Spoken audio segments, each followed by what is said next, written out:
Superintendent Board of Education for Wednesday, February 27th. All members are present with the exception of Member Marston, who will not be joining us tonight. He's out and about. And I've received no request for public comment on closed session items. So with that, I'd like to go ahead and call for a motion and a second to discuss the items we have on our agenda in closed session tonight. Do you have a motion and second, please? I would like to make the motion. I'll second So we have the motion from Member Lennon and a second from Member Nolenberg. All in favor, please say aye. Aye. Okay, motion carries 4-0. Thank you. Got your list.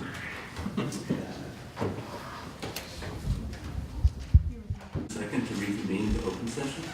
So moved. Second. The motion from Member Nolenberg and a second from Member Lynn.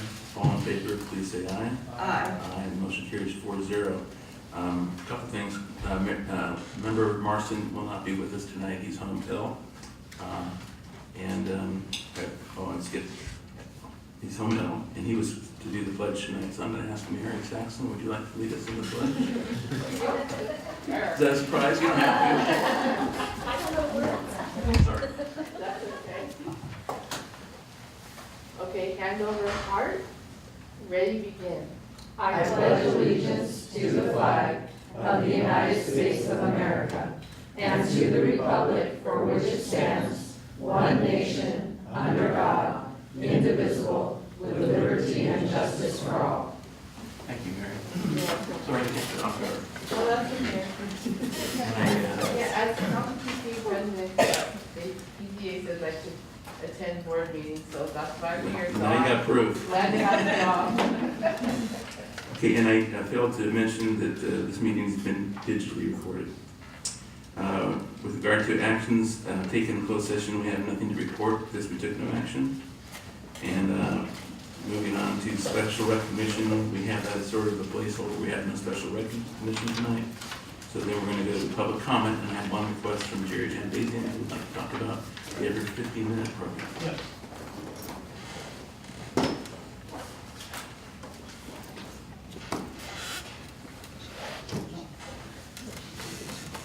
Good evening, President Smith and Superintendent Fricker and board members. All the years I've been coming here, this is the first time I'm getting up to speak because it's important. I attended the monthly sheriff's meeting this morning and asked the question about every 15 minutes, if it was going to be put on again or when. And I did some research. I've been filming it now for probably 10 or 15 years. Last time was almost 3 years ago, April the 6th, 2016. It's an important event because I think that it does save lives. And when I'm filming, I'm seeing the students and the reaction on their faces as they see the fire engines pull up, the sheriffs, the California Highway Patrol, and the looks on their faces when the Grim Reaper and the announcer comes into the classroom, and the students' horror as they listen to the obituary and the death of the student. Every 15 minutes, a person is killed by a drunk driver, I think a student, but I'm not 100% sure. The funding would be initiated by the city, and there's a $6,000 grant that they can receive by implementing the program. The program costs anywhere from $15,000 to $20,000. I went to Pasadena City Schools. My math isn't the best, but that works out to about 10 cents a student. And if it saves one life out of the 2,000 population of the high school, I think it's worth it. So I'm asking the board if they would please consider funding every 15 minutes. It's probably too late for this year, but to fund it for 2020, I think it's time again to do it. It would be at the 4-year mark. I'd like to see it happen every 2 years because at least one, I'm not sure how many attend. I don't think they get the whole student body to participate out on the bleachers that are on the street. Do you know, Eileen? They do or they don't? Only the juniors and the seniors. Juniors and seniors, so it's 1,000. So once every 2 years, one of the students is going to be exposed to every 15 minutes. So please consider it. I'd like to see it done. The city's willing to participate, and I think our city manager has talked to Dr. Fricker today about it also, but I think it's a go. I think we ought to try it. So thank you. Thank you, Jerry. So with that, we are going to move on to district updates, and we'll start first with business services. Mary Ann, what do you have for us? Good evening. In response to public comment at the February 13th board meeting regarding 11-cent expense detailed on the PO Express voucher report, the total invoice paid to Pep Boys was for $25.79, and this included 2 lines that are on the report. Line number 92, which was $25.68, and line number 87, which was 11 cents. The 11 cents is a result of a part that was purchased for $8.86 and a part that was returned for $8.75, netting an 11-cent amount. This report is currently sorted by fund and description of service per a previous request by the board, but can certainly be sorted in a different manner if it would be easier in the future. In response to a student board member's comment regarding ASB collecting money to donate to an outside organization, FICMAT, which is the Fiscal Crisis and Management Assistance Team, provides ASB guidance and best practices to school districts throughout the state. It's a committee or an organization that reports directly to the governor. So according to ASB, donations to outside organizations, nonprofits, and students or families in need are generally not allowable because they are considered a gift of public funds, no matter how worthy the cause. ASB funds are legally considered public funds because they are raised through the district's tax identification number and under the non-taxable status. In general, fundraising that occurs on campuses should be for the benefit of the students, not for outside organizations. Further, a student group may organize a fundraiser to support a charity. However, this type of fundraising activity should be approved by the school board prior to any fundraising activities taking place. Since what is and is not allowable can be confusing, it's critical that districts establish board policy and admin regulations containing guidelines for their own specific district on what they consider allowable or not. Based on direction from the board tonight, staff will bring a board policy and AR to the board for the first reading in March. In addition, policies and procedures as well as proper forms and approval processes will be prepared and shared with the ASB. In response to student board member comments about bike racks and placement at the high school, a meeting is set for March 12th with the ASB at the high school.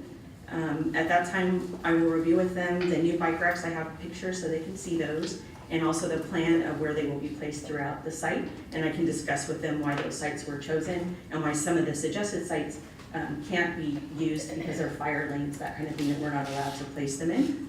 And I'll also discuss with them the plan regarding the discarding of the existing horribly ugly yellow and green blocks of cement. That was part of the overall bond process and scheduling. And the construction schedule for the installation will also be reviewed with them. The purchasing, I'm moving on to non-comments. The purchasing department is investigating additional opportunities for optimizing savings through CMAS, which is the California Multi-Award Schedule, as well as U.S. communities. And what this is these organizations go out and do bidding, and then the districts are allowed to piggyback. So we get very nice pricing, and the turnaround time is much quicker. This is with other agencies? Pardon me? The piggyback is with other agencies, or? Yes, CMAS and U.S. communities. Every 2 years, a chemical inventory is scheduled for each district site, and we have ours scheduled for March and April. The elementary sites, it's primarily focused on custodial and cafeteria, and the middle schools, it depends on the classes that are offered. We have wood shop, science, theater, art, photography, and so what we do is we go through and we look at all the chemicals that are stored to make sure they're properly labeled, to make sure that none of the chemicals are chemicals that are not allowed on school sites. Based on California law. We did this 2 years ago and we had some disposal at that time. So we'll go through again, and then if there's anything that shouldn't be there, we'll make arrangements to have it properly disposed of. And the things that are missing, we'll put on a list to budget for? That's a separate issue. That would be a teacher requesting supplies. The purpose of this is to ensure that we're following all state guidelines for what we have on campus and how it's stored. Thank you very much. Thank you, Mary Ann. Okay, with that, we'll move on to educational services. Dr. Monica Matlitz. We are finalizing summer school. Director Michael Williams and Director Sarah Viana will be working with the school sites to go over course offerings and how to sign up students for our credit recovery program. That will work in tandem with the school's foundation with their enrichment program. Elementary teachers are currently piloting the English Language Arts Benchmark program. At the end of the pilot, they will rate all the ones that they have piloted and make a recommendation to the board for purchase and choice of curriculum.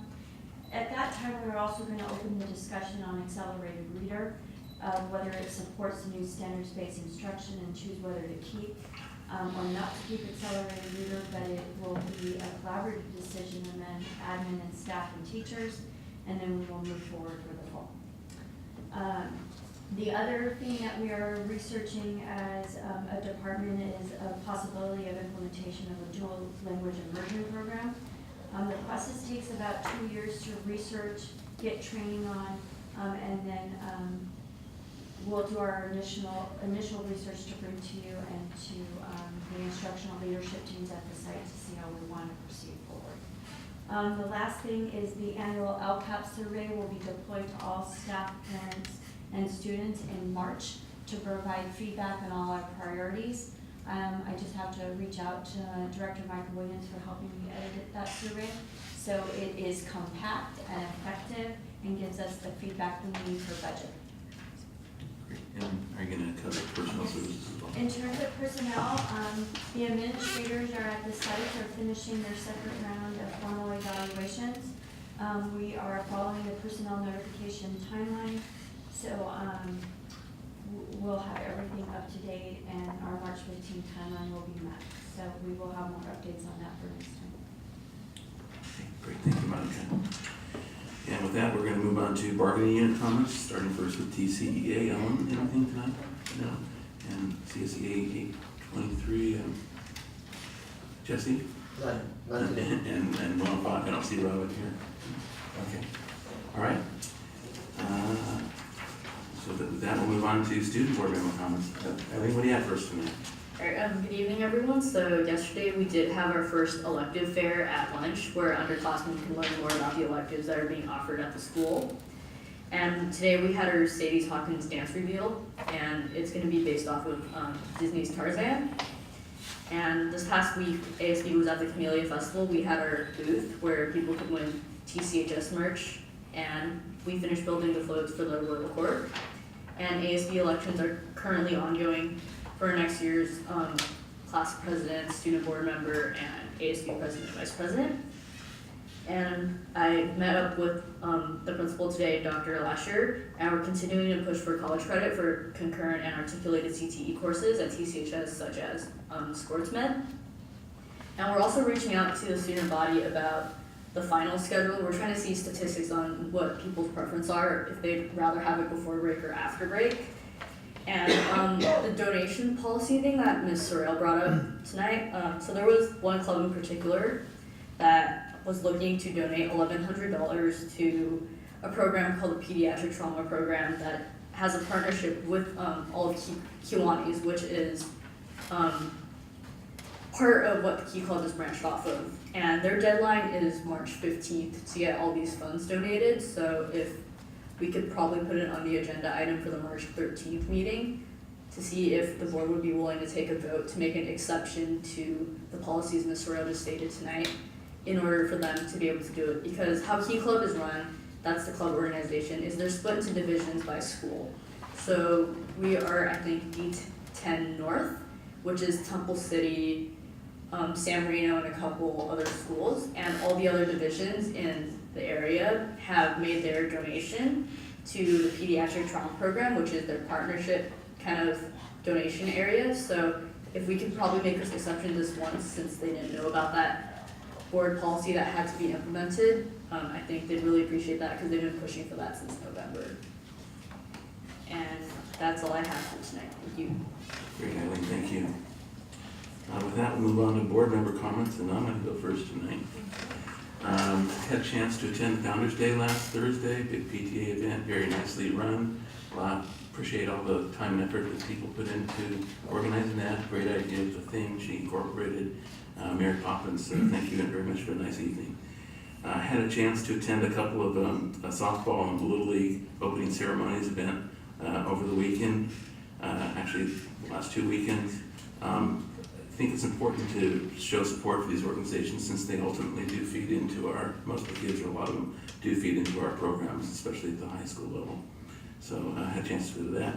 This past weekend, I know we were all running around pretty much for the Camellia Festival. Had enjoyed being part of the witness of the parade and seeing a lot of our kids from different school sites with floats and whatnot. I had a chance to get involved a little bit with the Kiwanis pancake breakfast and then work some time in the Relay for Life booth. But a good turnout, it looked like to me, certainly very crowded, lots of people. Last night I had a chance to attend the State of the City. William Mann talked about some of the things that have been going on for the last year, as well as plans for the future, and it was very nicely done, and wanted to give him praise for that. And then lastly, I actually have a couple of shout outs I want to throw out there. One is to Aaron Chang, who is the principal of Longden, and each week he sends out a newsletter, for lack of a better term, Principals Note Home. And he does a great job just providing new information or things unique to Longden. There may be activities coming up during the week or attendance. And anyway, it's a nice newsletter. And I also want to give a shout out to Stephen Edo, principal of Cloverly. As probably a lot of people know, the Kiwanis Club provides weekly luncheons and recognizes students each week. And a couple of years ago, Stephen happened to be there when we talked about something called the Meals of Love for the Ronald McDonald House. And that's something a bunch of us Kiwanians do first Wednesday of every month, just to help out the families of the kids who have to have surgery or whatnot. Anyway, so Stephen stepped up at that time and asked if Cloverly could do a couple of the Meals of Love for us instead, and we said yeah. So that started, I think, 2 years ago, and coming up next Wednesday, it'll be his first time for the third year, and we appreciate his interest in the kind of information he's sharing and teaching the kids there.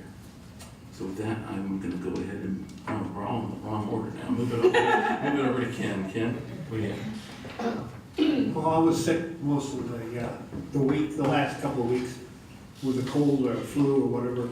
But I did attend the State of the City address yesterday, and it was kind of moving, I think, especially the end part of it.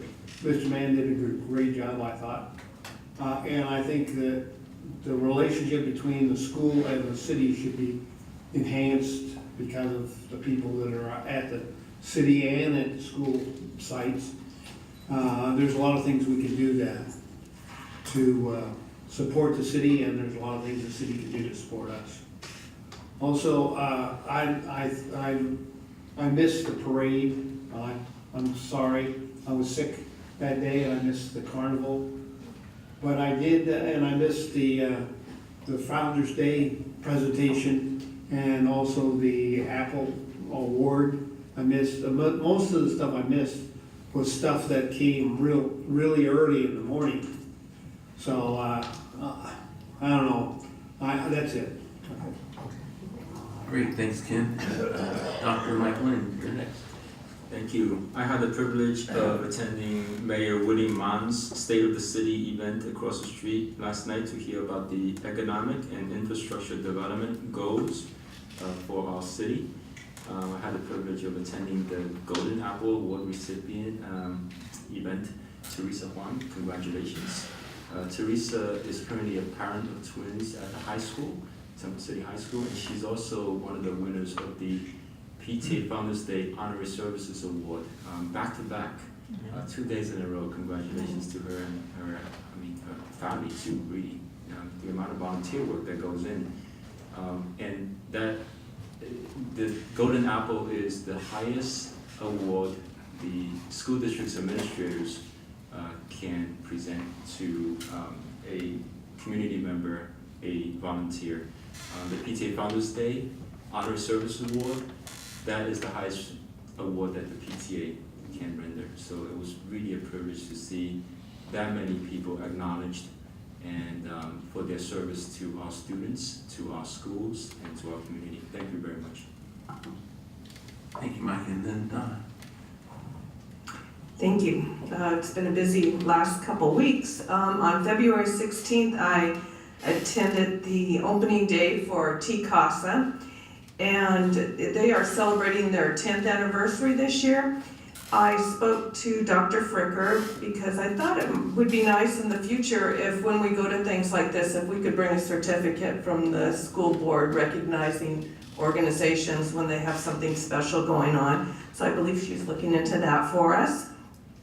On February 20th, I attended the Golden Apple Award for Teresa Wong, and she's an awesome volunteer, but I'll save all the accolades because I believe she's coming to our next board meeting. We'll recognize her there. I attended Founders Day on February 21st. I want to congratulate the Temple City Council PTA. They did an awesome job. It was very cute how they used the theme of Mary Poppins, this year's musical. So thank you very much for that. I think that's one of the most important events that I think I should attend. I've always enjoyed going to it because one of the things that makes this district so special is its volunteers, and that's when we get to recognize a lot of volunteers. So thank you for doing that. It's very enjoyable. Last weekend was the Camellia Festival, and it was great to see all our schools represented there. But I wanted to give a shout out to the Temple City Education Association. They had, for those of you that may not have seen it, they had a booth there and they were giving out books to children, free books to children, and it was such a nice addition to the Camellia Festival. Ellen, thank you and your members very much for doing that. What a great way to promote reading and education, and also to highlight our teachers and what a great job they do here in Temple City. So thank you so much for doing that. It was, I thought, really great. Last night I attended the State of the City, as everyone else did too, and William Mann, he did do a great job, but I wanted to suggest that we have a State of the District. I think it'd be a great opportunity for us to inform the residents about what's going on in the schools, also any challenges we may have. And so maybe later on this year we could do something like that. I have spoken to Dr. Fricker about that. But I think that would be a great event for our district to do.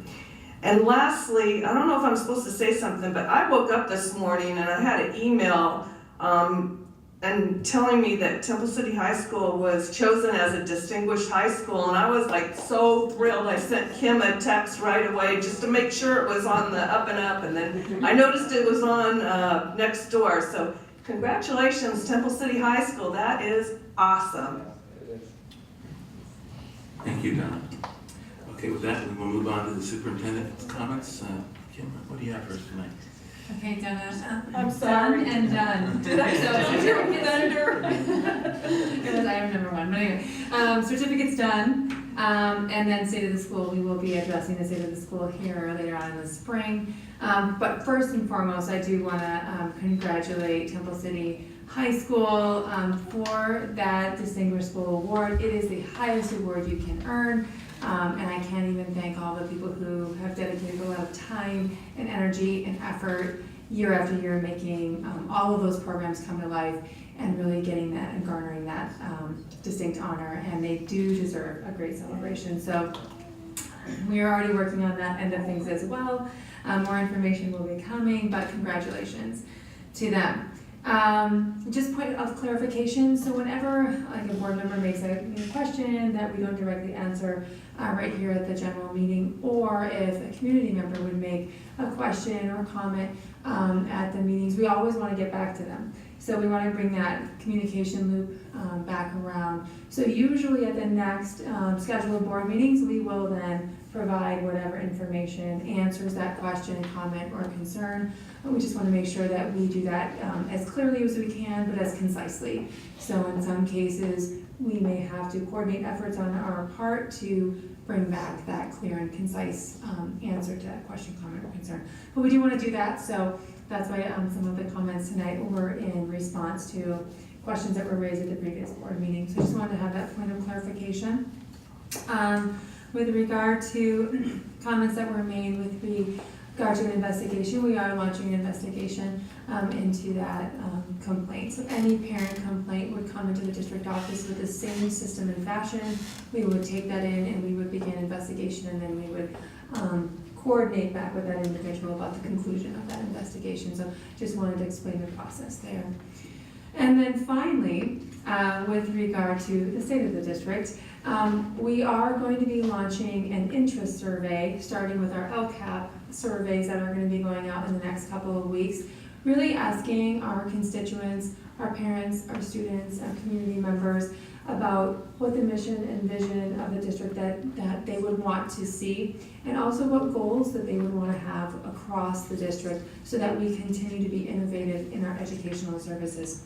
So that will be going out pretty soon. Once we have that information back from administrators, teachers, parents, students, community members, then we as a board will be coming together in a special study session.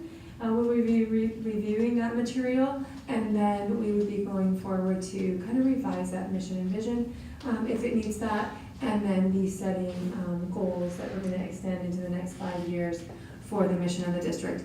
And that will be concluded with the state of the district.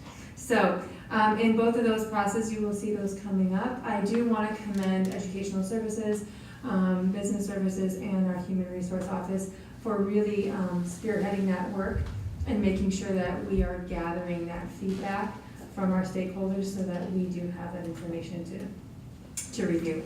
But that is all coming up in the month of March, and then by the April month, we will see the state of the district. So with that, that's my comments. Great, thank you, Dr. Fricker. So now we're going to move on to written communications. Did anybody receive any written communication they want to share?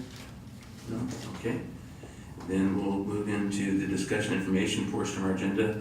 We have 2 items tonight. The first is from Business Services, and it'll be with regard to other post-employment benefits in the presentation.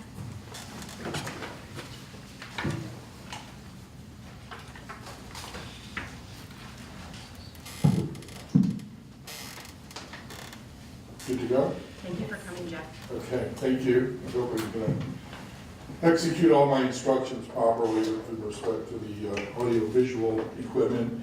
I was here a few months ago, and actually longer ago than I think it's about 10 months ago maybe. But in any event, I think there was an interest among board members to go a little bit deeper into the jungle of retiree health benefits. So I put together a presentation that's going to kind of go, all right. Where's the,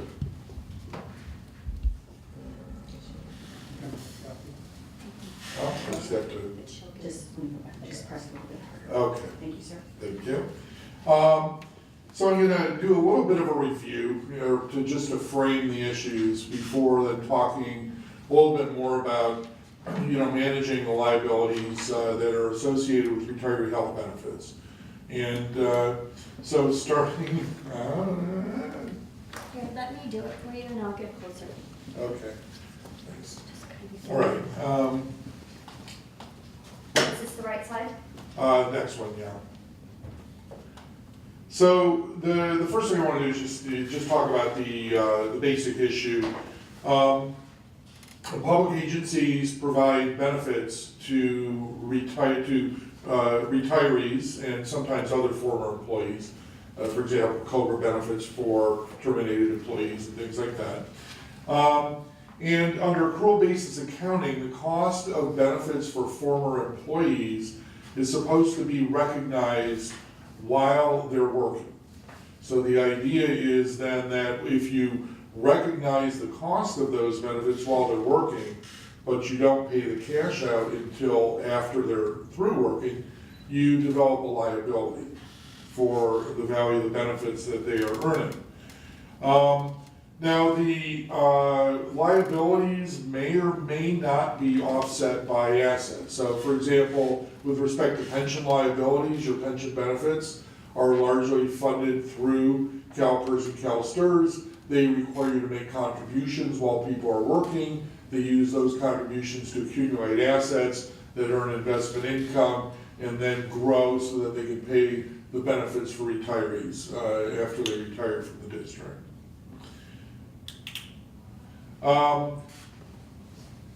Back one? Yeah. Oh, okay. No, back one? Yeah, I think. No, I was wrong. All right. There are two main categories of post-employment benefits. The first one is cash. And pension benefits are fall in that category. But there are other things that fall in that category as well. Things like early retirement incentive benefits, anything that's paid to a retiree in cash that's not to reimburse for medical or health benefits is considered to be a pension benefit. So we think of pension benefits just the pension benefits that are funded through CalPERS and CalSTRS, but in an accounting context, it encompasses more things sometimes. The other main category is non-cash benefits. Non-cash benefits can be pretty much anything. It could be free admission to football games for retirees. It could be free internet. It could be anything of value that you provide to retirees. But many of those things, are fairly de minimis in terms of value. Typically, in a K-12 setting, the biggest item that falls in this category is typically medical benefits. So I'll talk about that in a second. Non-cash benefits in general are referred to as other post-employment benefits, or OPEB, by accounting people. So, but because, as I said, those are mainly constituted of retiree health benefits, I tend to use those two terms interchangeably, OPEB, retiree health benefits. So there are, the retirement benefits, like I said, are subject to accounting standards. For one thing, to determine how much do you have as a liability, how much have you accumulated as a liability for a particular benefit. And then the second issue is, how do you measure the expense from year to year? So for OPEB, like I was saying before, they're kind of, OPEB is anything other than cash. It's primarily health benefits. And so that's really what we're talking about here tonight for Temple City. Most California agencies pay for some part of retiree health benefits.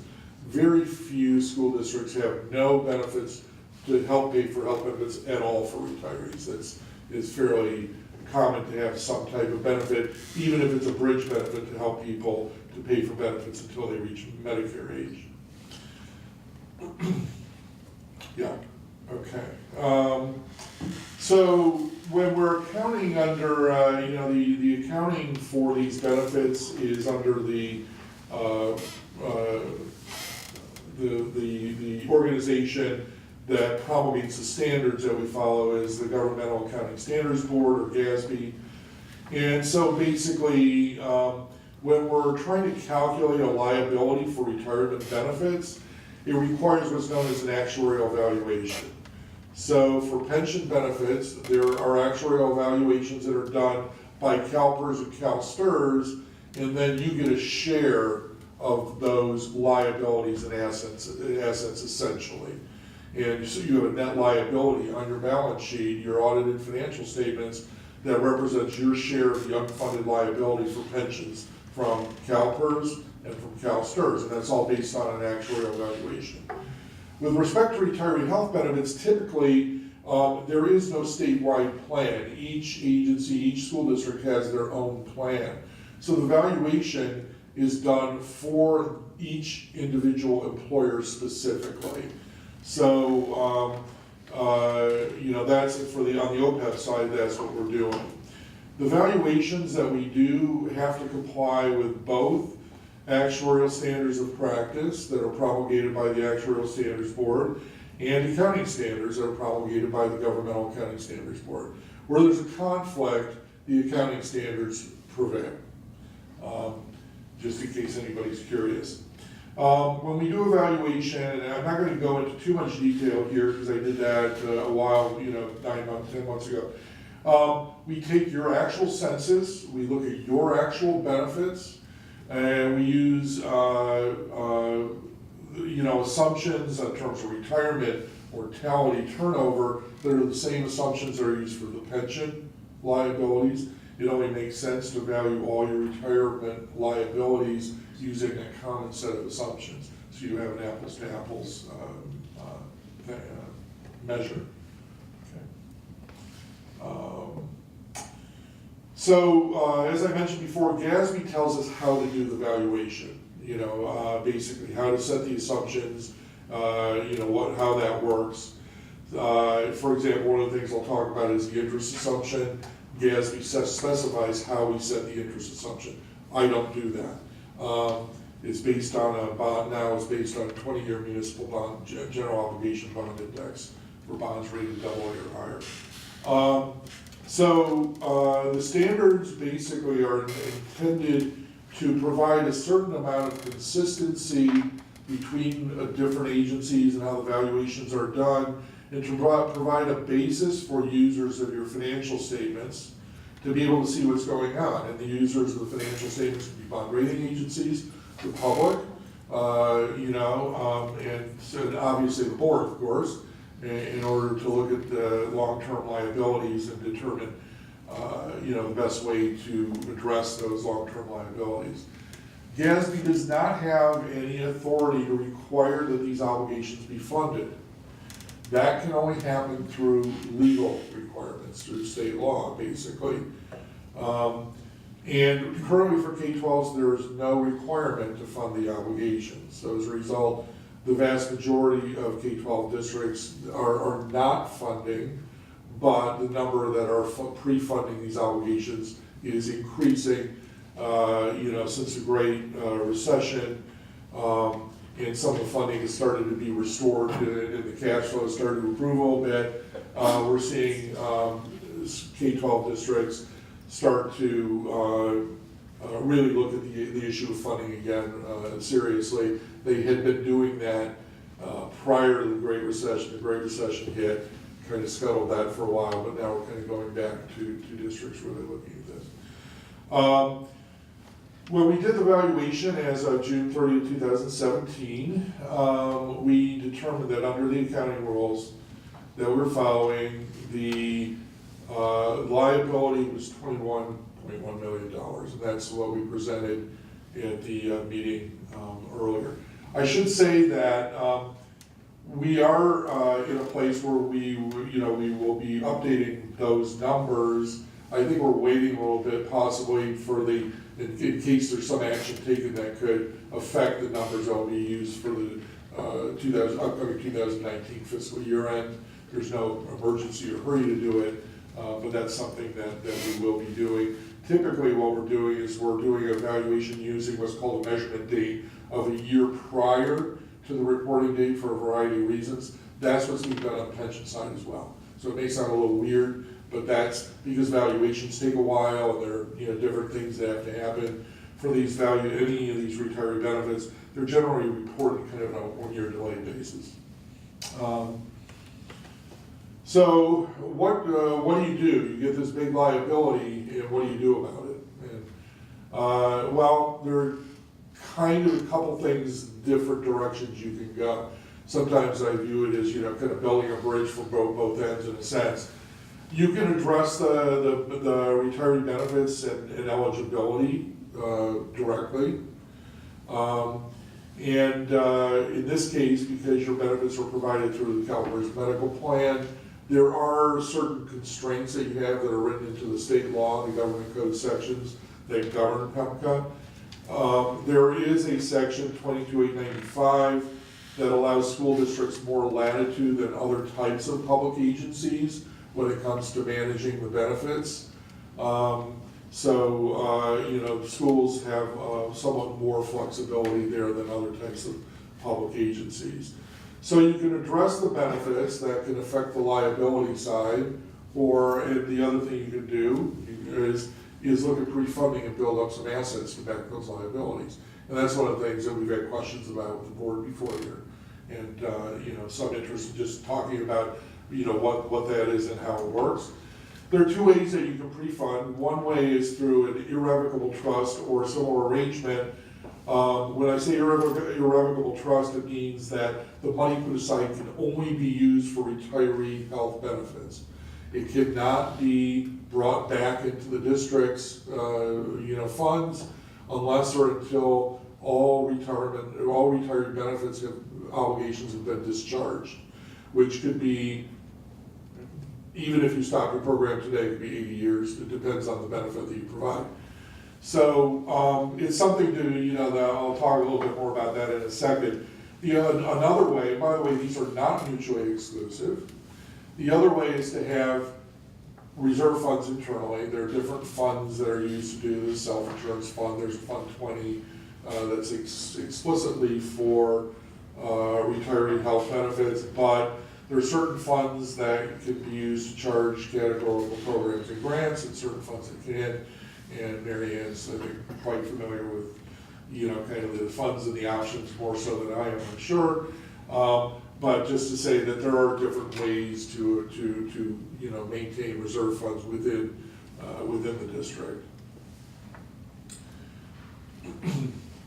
So what is the impact of pre-funding? What does it do? Well, if there's no pre-funding, which is the case now, as I said before, the interest assumption has to be based on a 20-year bond, municipal bond rate. And when we did the valuation at 6/30/17, that was only 3.5%. Because I think when I was here before, I mentioned that, of course, the Fed, since the Great Recession, had been artificially holding down interest rates. They started letting them up. At this point, that bond index is about 4%. But now the Fed is looking like they're going to slow down further interest rate hikes for a little while, perhaps. So it may stick there for a while. The thing is that if we're assuming 3.5%, historically that's a pretty low rate for a 20-year bond, municipal bond.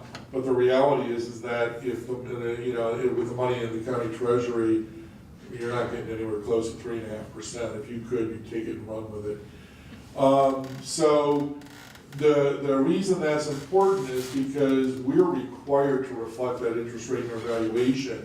And so if you're not earning, if you don't have money set aside and you're not earning that 3.5%, then that generates an additional expense that you have to recognize on your audit every year to the extent of the interest that you're not earning.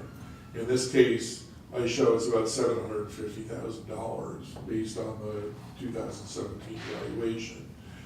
When you pre-fund through an irrevocable trust, it does several things. First of all, you have actual assets that offset the liability. So on your audited financial statements, you're going to show the net between the liability and the asset. So to the extent that you have a liability, whatever assets you have reduce directly the amount of that liability that shows up on your balance sheet. The second piece is that if you are investing the funds in your trust in assets that are expected to earn more than that 20-year bond rate, then the amount of the liability is going to drop, because the more we assume you earn in investment income, the less money you need to generate and you need to dig up. These days, for the trust that I'm working with, the maximum rate that we're using right now is 7%. But 7%, and you're going to see this in a second, 7% versus 3.5% that we assumed is a huge difference. And if you were to recalculate your liability at 7% rate of interest, it would probably cut it by 40% or so, which is $8-9 million, which is a lot, obviously. The third thing I mentioned here is that Unlike a situation where you have an unfunded liability, if you have a money invested in a trust, you should have actual investment income on those funds that's going to obviate the need to book that, book an interest expense, essentially, on your, is an expense on your balance sheet. So those are three benefits or three, effects of pre-funding through an irrevocable trust. So what are some of the advantages? Some of them are pretty clear from what I just mentioned. Here I showed, and this is directly from the valuation report that we just did, which shows that if you had a 1% increase in the interest assumption, in other words, if you were to earn 4.5% over the long run rather than the 3.5% that we assume that you're not earning, that would reduce the liability by 12.7%. 12.7% is, $2.5 million or so. So it's pretty significant. It would also lower your expense, again, because you would have a lower normal cost, you'd have so this would flow through the expenses as well. More benefit security, this doesn't come into play very often, but certainly if there are assets backing a liability, you're better, the beneficiaries, the retirees are better protected than if there wasn't. FICMAT can come in and clear those out. It has happened. It doesn't happen often. So, there are things that can happen, but, once you get money behind those obligations, they are more secure.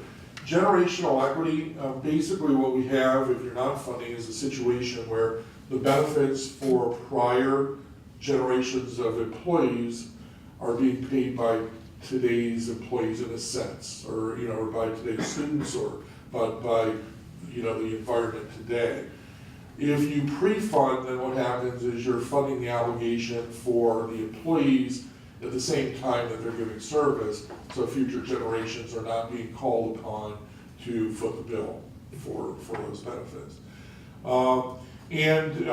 Finally, expenses can be more responsive to payroll.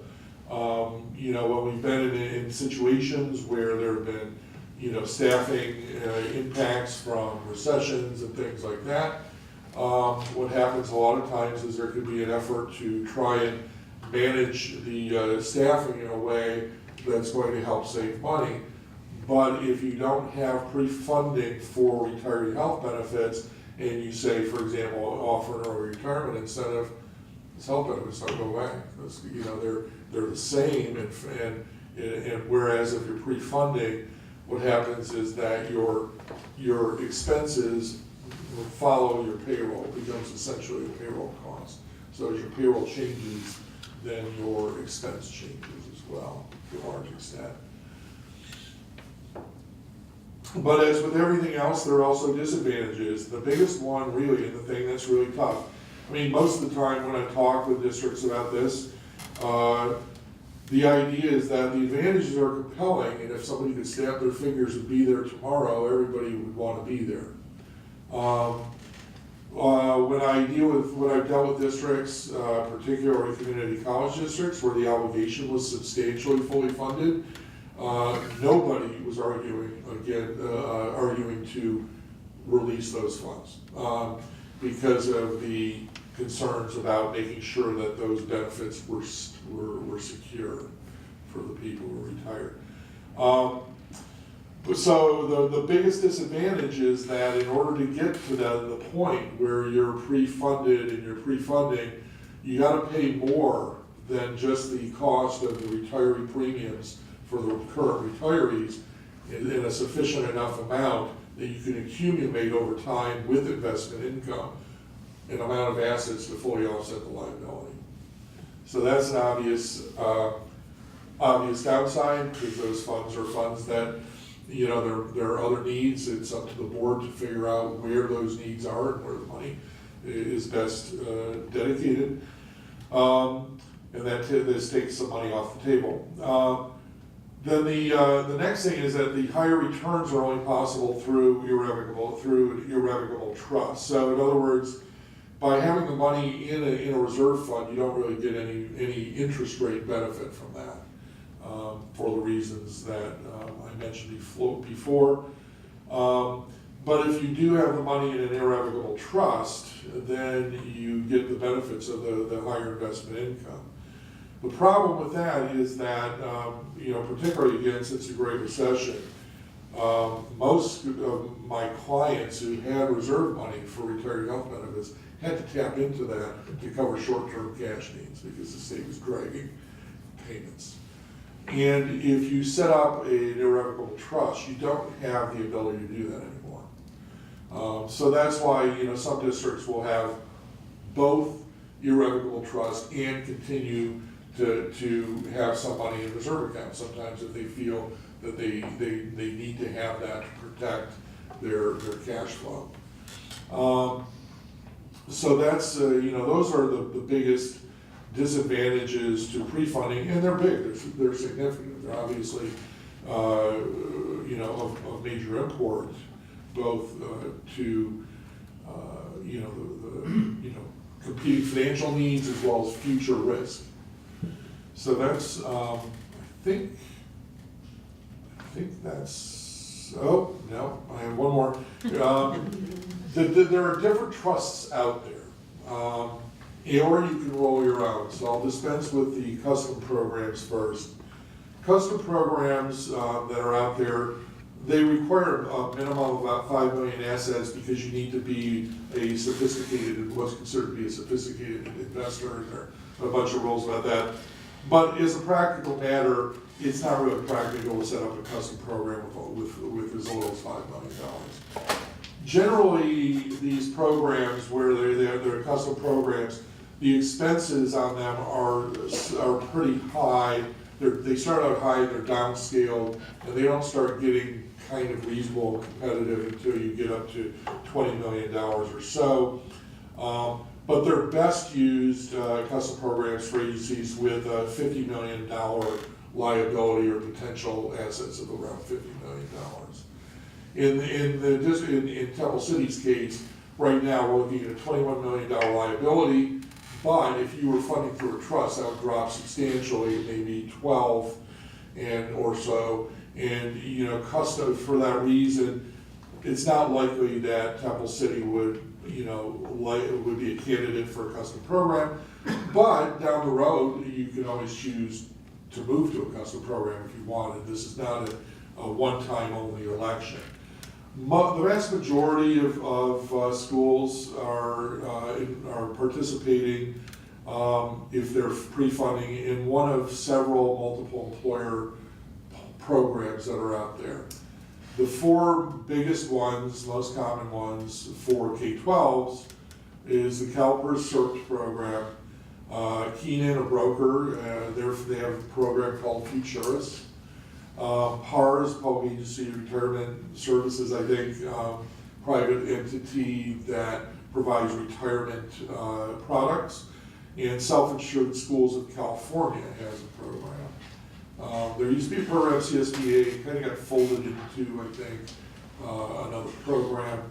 And then there's some other fringe programs out there, ICMA, which I don't see schools using, and some others that we work with. So there are different programs, they all have different attributes, so but the point is that there are different choices out there depending on, what your situation is. So that concludes what I prepared, and I'd be happy to answer any questions about benefits, retiree health benefits. Looks like Dr. Lynn has a question for you. I have a couple, but let me ask the first one, and then, share the time. It appears that our OPEB debt to income ratio is about a third. I think we're about $60 million per annual revenue school district about, and looking at the 21.1 million in OPEB debt that we have, it's a 3-to-1 kind of ratio, right? What is the average in school districts? I haven't seen an average. It's hugely variable. In the it'd be kind of fund is, we're now reporting, we're getting the audit reports. And among the other things, the audit reports do show what's called covered payroll for most districts, where we can look at the liability compared to the covered payroll. It varies dramatically to over 100% for some agencies. Schools are less likely to have substantial lifetime benefits than cities and special districts, for example. So the cities and special districts tend to have higher ratios. I don't have the answer to that, but I can go back and have have somebody in my IT department maybe run some numbers now that we're collecting a lot of the audit report information. It's still going to be preliminary. It's not going to be a lot, but we can provide something for you.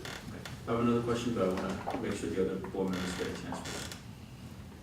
Can you have something? Yeah, at the last meeting, you mentioned something about. Yeah, use your microphone. At the last board meeting, you mentioned something about the existing Superintendent Smith saying in San Francisco, I guess, about our bond. Does this affect the bond at all? It can. The bond rating agencies in particular do look at this issue. And so, depending on how they evaluate it, I don't know, Mary Ann might have a better idea. But depending on, the main things that the bond rating agencies are gonna look for is that you've had evaluation, which now you're required to, so everybody does, that you know what the number is, and then they wanna see whether you have some kind of a plan for what to do with it. They wanna see how big it is and what you're gonna do about it. You alleged that we had a plan or something, or Smith alleged we had a plan. Did you? Did you make some mention at the last meeting that there was a commitment that we were entering into a trust or something? Not that I'm aware of, no. Okay, I'm sorry. Yeah. Mike, do you want to sorry, Don? Yes. Couple questions. I'm new here, so what non-cash benefits do we have besides medical, if any? None? That's pretty much it for this Okay. district. And is it lifetime or, There is a lifetime component. so some people have it and? Yeah, the lifetime component is limited. And so it varies by bargaining unit, because it's based on resolutions that have been filed with CalPERS. And so, there are different benefits for classified versus certificated. Another question I have, so to understand, at this point, we haven't done anything in terms of setting aside funding for benefits, or have we? So the board decided a couple of years ago to start putting $250,000 aside each year. So right now, we're at about 1.6 million, including interest that's been earned on the account. But that's in Fund 20, which Jeff was talking about. So it's not an irrevocable trust, it's in a Fund 20, those separate. Okay, so we have been doing something. Yeah, so it's still certainly relevant in terms of your management of the liability. You effectively don't have, you have a net liability that's less than the 21.1 billion. But from an accounting standpoint, they don't let you claim, offset the Fund 20 because the board, it's discretionary. The board can go in there and take the money out and use it for other purposes. So it's not irrevocable. The accounting people will not allow that to be used to offset the liability. Okay, so we've been doing that every year, is that? For the last several years, yes. Okay. Thank you, Mr. Ridley. Oh, wait, Michael. That's about 2,000.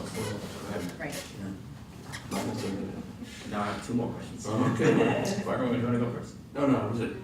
Okay. I know a few years or several years ago, Bob Ridley proposed this, I think, to help keep us solvent. My question is twofold. One is the 1.6 million that we currently have in Fund 20. Is that part of our reserve percentage? Does it show up as part of our reserve? I don't know that. Which reserve, Mr. Lynn? The required reserve 5%, I think? No, that's only for Fund 1. Okay, That that's 5%, 3% state, 2% board requirement is only in Fund 1. Okay, So in a way, we cannot negotiate away the $1.6 million that we currently have in Fund 20 for Correct. salaries, right? Correct. Okay, so in a way, it's somewhat of an irrevocable trust, somewhat, because we're. No, it wouldn't separate. qualify as an irrevocable trust, but it is in a separate fund. Okay. And we're keeping it, we're not gonna tap into it, I guess, for some other cash flow issues, or we can. That would not be my plan, but if the board gave that direction, by all means, we could. Okay. And the board can discuss if they want to start researching the irrevocable trust, whatever direction you provide, I'd be happy to follow. Okay, my other question is our OPEB liability factored into our fiscal status certification? We're currently positive certification. Now, is the 2.11 million, 21.1 million factored into our certification? It's not part of the calculation for certification with LACO, It's not? no. If it were, nobody in the state would be able to It'll be all qualify. negative. Any other questions or comments? One more, if I may. Okay. The Fund 20 versus the irrevocable trust. Now, my understanding is that the Fund 20 being a public entity fund, that we cannot really gamble with that money to yield a higher return. And the irrevocable trust, in a way, we can incur higher risk, therefore higher returns. Is that Okay, the yeah, understanding? yeah, I understand what you're saying. Yeah, so Fund 20, as I understand, is still gonna be subject to surplus funds rules in the government code, sections 53,600.5 through 53,632 or something. When you set up an irrevocable trust, though, there are sections of the government code 53,620 through 622 that apply explicitly to retiree health benefits. So what happens typically is, for surplus funds generally, and by the way, I'm not an investment expert, but I'm gonna do my best to navigate this, at least in relation to retiree health benefits. For surplus funds generally, by law, the emphasis is on security and liquidity. In sections 53,620 to 53,622, basically say if you have benefits that are explicitly for the purpose of funding retiree health benefits, and if they are in an irrevocable trust, then you also have to take into consideration essentially the future purchasing power of the money. So in other words, you have to make sure that the money is going to increase with inflation, essentially. And those sections invoke what's commonly known as the prudent investor rule, which says that you are obligated in that instance to manage the assets as a prudent investor would, who is investing the money for the benefit of those beneficiaries. The significant, by the way, the Prudent Investor Act, the Model Prudent Investor Act in California is in the probate code, is where you would find it. What that means is that if you set up a program, it's important for the money to be invested the way prudent investors would for other types of retiree benefits. And so if you want to look and see what that would look like, where would you go? Well, you might look and see what pension plans are doing for investments, for example. So that's why CalPERS is one of the entities that has their own OPEB pre-funding program, where they currently have around $5.5 billion or so in their program. And they have they have three investment options, one of which is modeled after the pension fund. After all, I think it would be difficult for somebody to come along and say, oh, CalPERS, they are not expert at investing in retirement funds. So if you're investing your money along the lines of what a pension plan like CalPERS or CalSTRS is investing, then it's going to be hard for somebody to come and find fault with you for how you invest. A different approach is, for example, the Keenan Futures program. They have investment managers who basically legally take essentially the responsibility for investing away from you. okay? And that's a different kind of a model that they run. So the idea, another key issue is that the California Constitution prohibits public agencies for making equity investments, but there is an exception, which is retirement systems. And so, for example, the CalPERS program that's available for investing was established by statute. The statute designated it as a retirement system so that they have the latitude to invest in equities. For example, other types of programs may or may not address that, and they may approach it a different way. Again, I'm just using, the CalPERS program is kind of on one end of the spectrum, Keenan Futures is on the other one, and the other ones are kind of in the middle. Keenan Futures program is a turnkey program where they set up a retirement board, and what they're doing is they're based on where what they're doing is they create a retirement system for your plan so that it'll meet the requirements and make it possible for you to invest in things like, real estate, equities and things like that tend to protect the purchasing power of the assets a lot better. These are, when I talk about real estate and stuff, it would probably scare somebody to look at it as a relatively small amount of assets and say, we don't want to invest in real estate and stuff like that. But if you're investing $1 billion or so, there's a place for a small amount of real estate, of the assets to be allocated to real estate commodities, large cap, small cap, international, domestic, there are a whole range. You want to diversify that across as many asset classes as you can, more or less. So I hope that kind of answers your question about how. Very thoroughly, can we use Fund 20 to invest in equities? Only the irrevocable trust, right? Only the irrevocable trust, and only if it's in a context that will qualify it as a retirement system. Got it.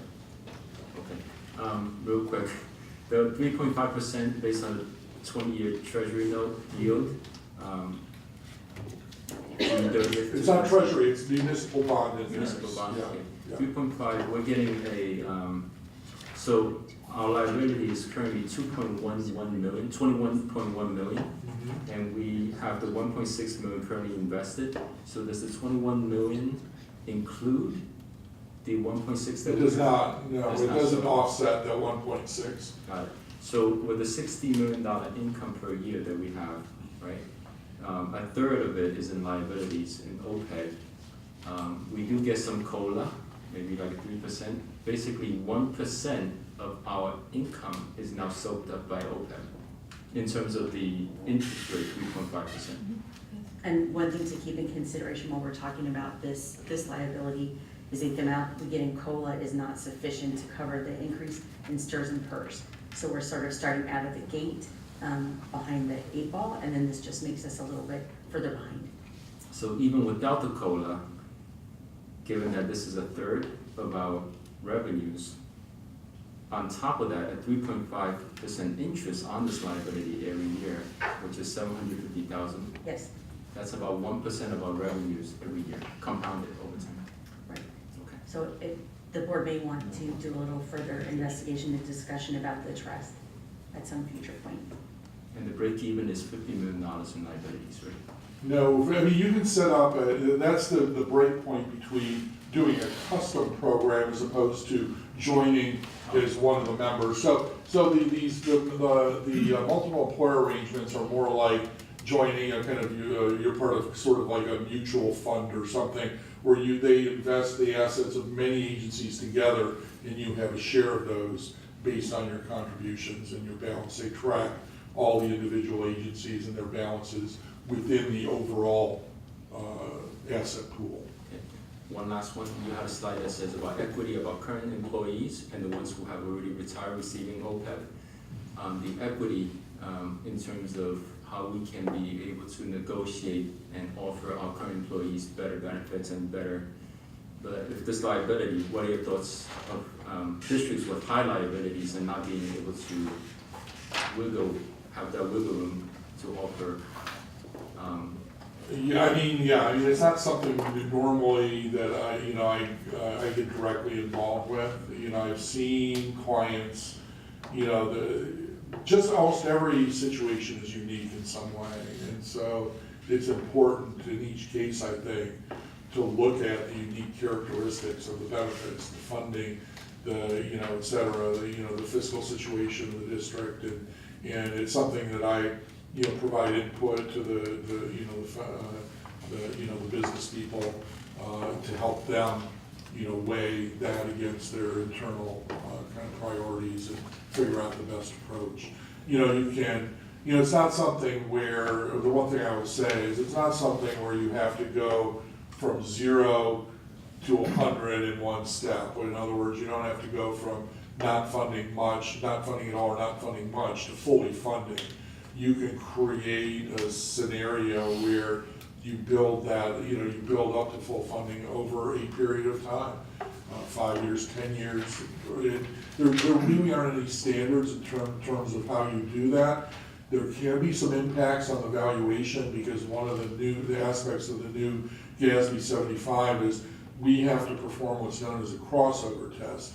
And the crossover test is administered in a way that's very, very strictly described in the accounting standard. It's going to determine how long your assets, your trust, irrevocable trust assets are going to last.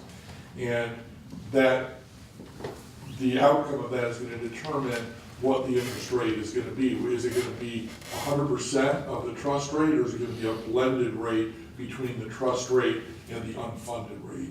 And so that's one of the things that we have to look at. But there's no real, you know, other than that crossover test, there are lots of ways to pass that crossover test, even with feathering in and building up to full funding over a period of time. Ken, you have a question? Yes, Use your sir. mic, please. What was the difference between we're funding 250, right, into a trust? Do we need to put more into the trust or less? If you want to fully fund.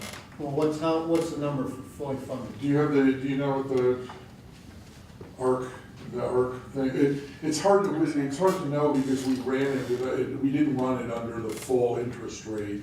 So I don't think we know the answer to that question. We'd have to run a separate valuation. How much do you think we're talking? A couple 100,000? Half a million? No. Well, if you're talking about in addition to. 250. In addition to if you're saying 250 plus what you're currently paying for retiree health benefits, it's probably, another 700,000 or something, I would guess. It's just a guess.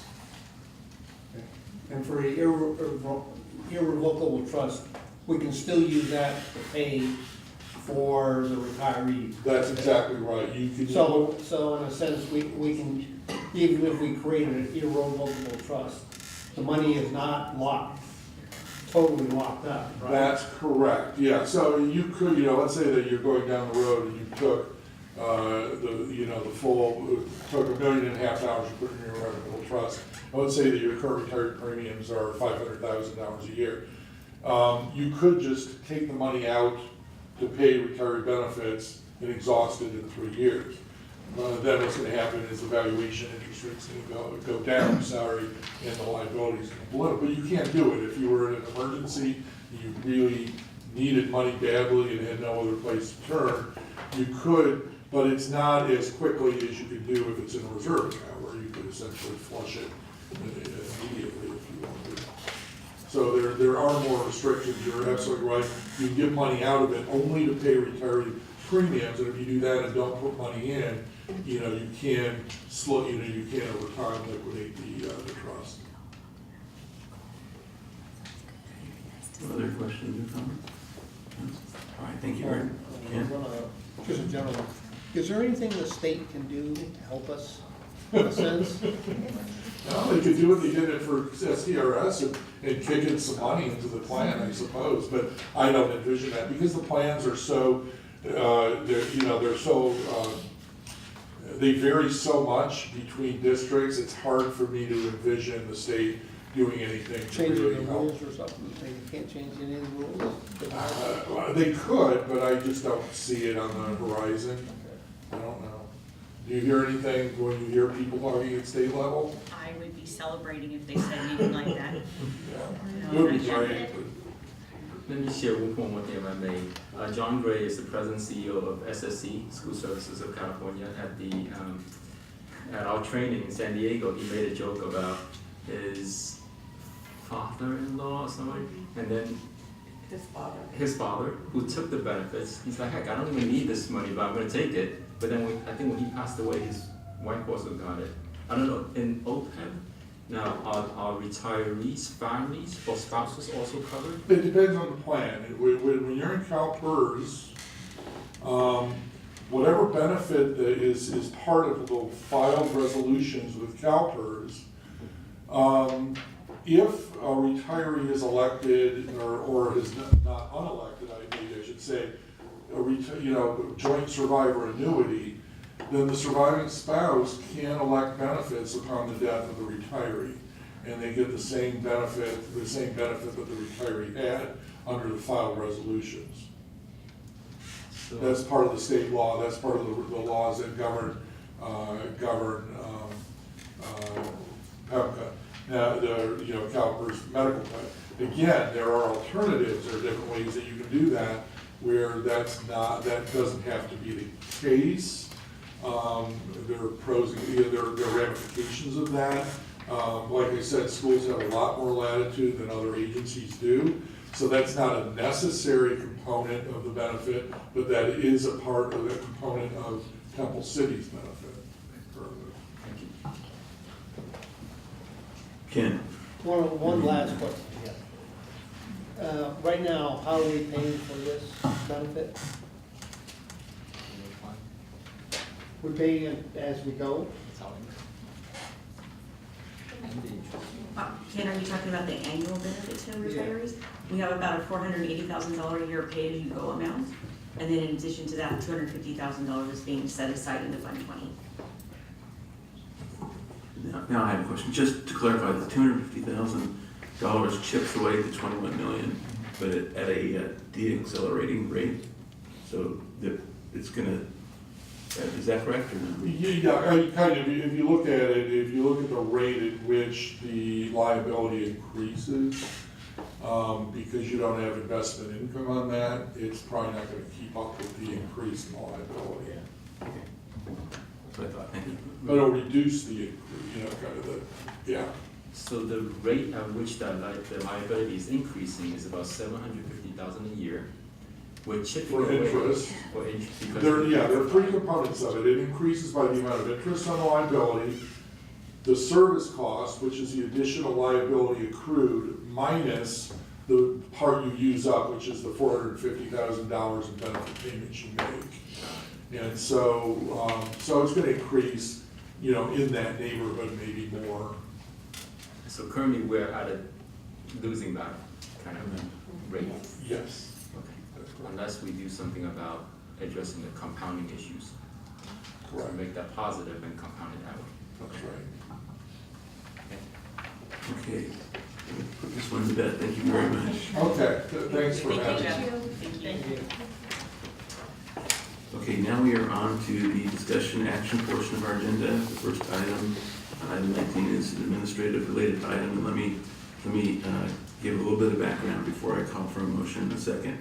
So, the California School Boards Association is the blanket organization for all the school boards in the state of California. And within the state, it's broken down to somewhere around 30 regions. We happen to reside in region 23A. And within that region, then we select delegates to represent us at the state level. So tonight we have 3 candidates seeking 2 positions for that delegate assembly. And so with that, I will go ahead and call for a motion and second on 2 of the candidates. I would like to make the motion. Okay, please.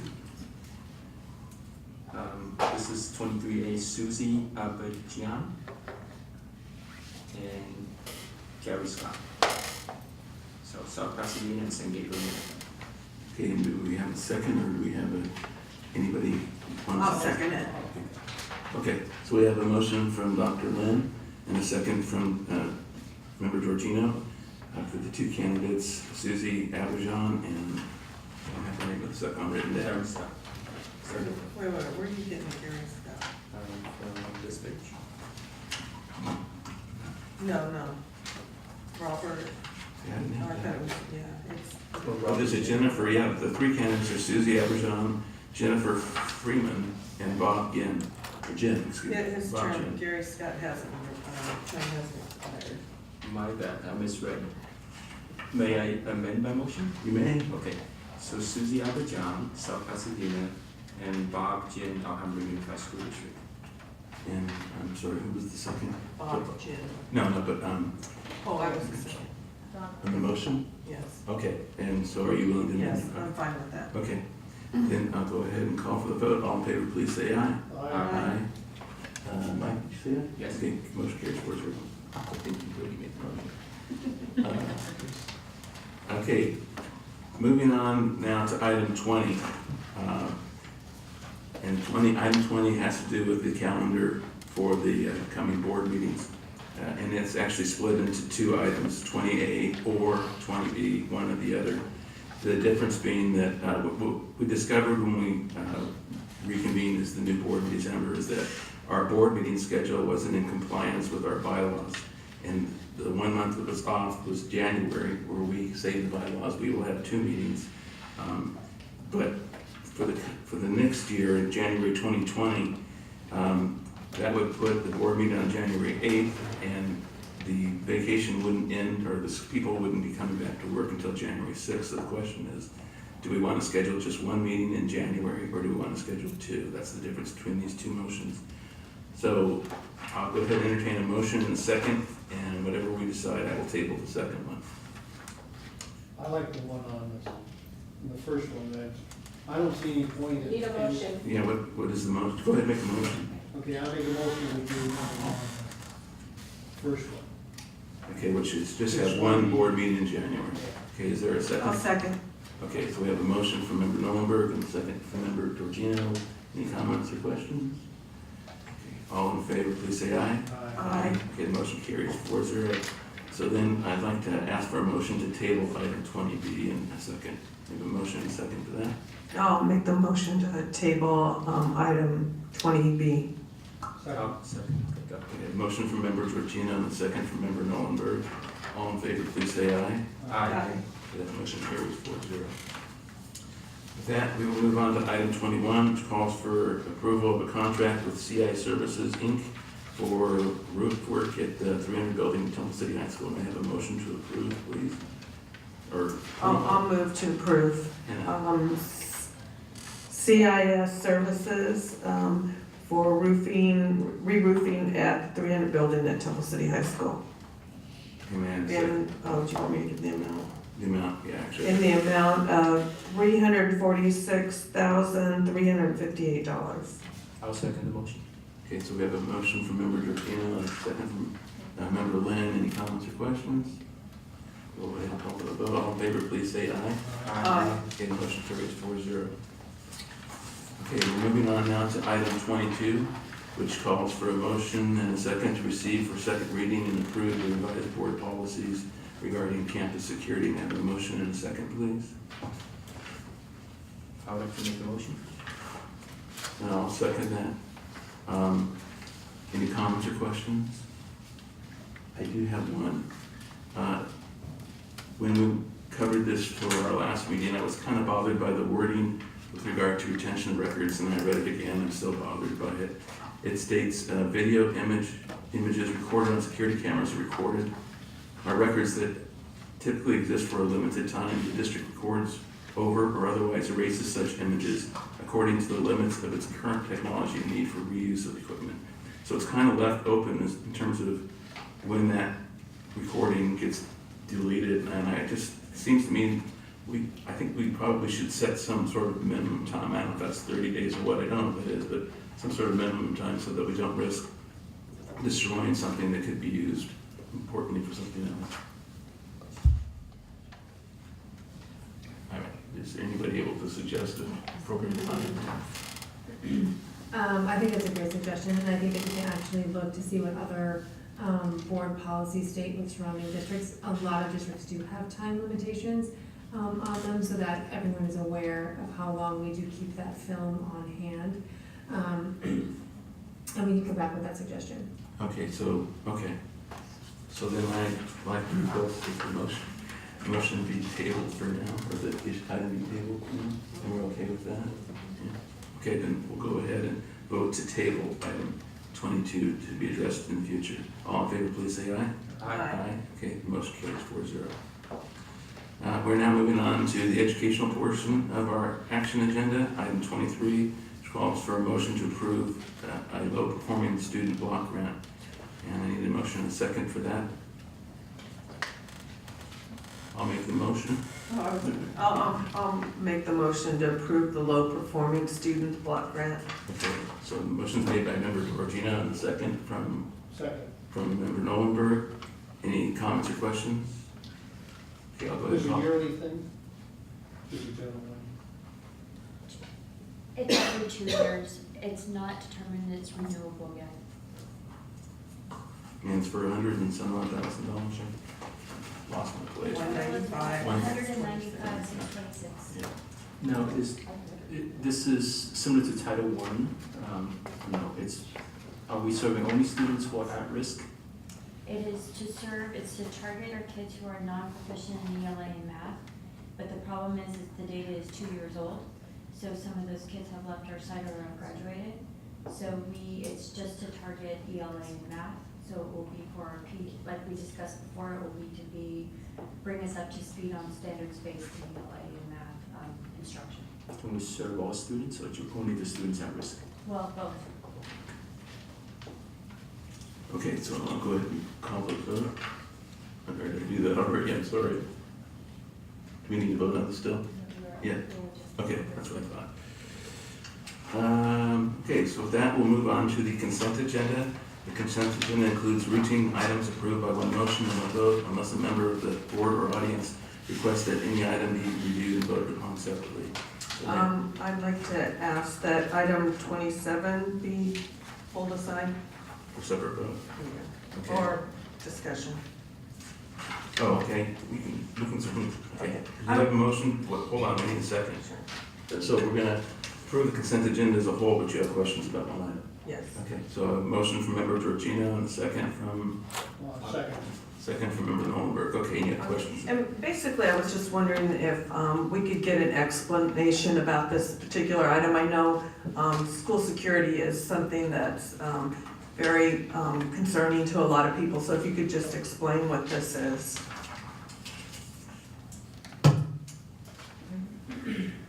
Would you like that pen? Yes. So every year, schools are asked to use their school site council or a safety committee that is established from the school site to review their comprehensive school safety plans. The guidelines are set by California Ed Code sections 32280 to 32289 with specific items that should be in the comprehensive school safety plan. So the committee meets, they are to do an assessment of school safety data, look at suspensions, look at any discipline, look at any areas that they may need to address. And then there are certain areas that are included. We use a template that meets compliance.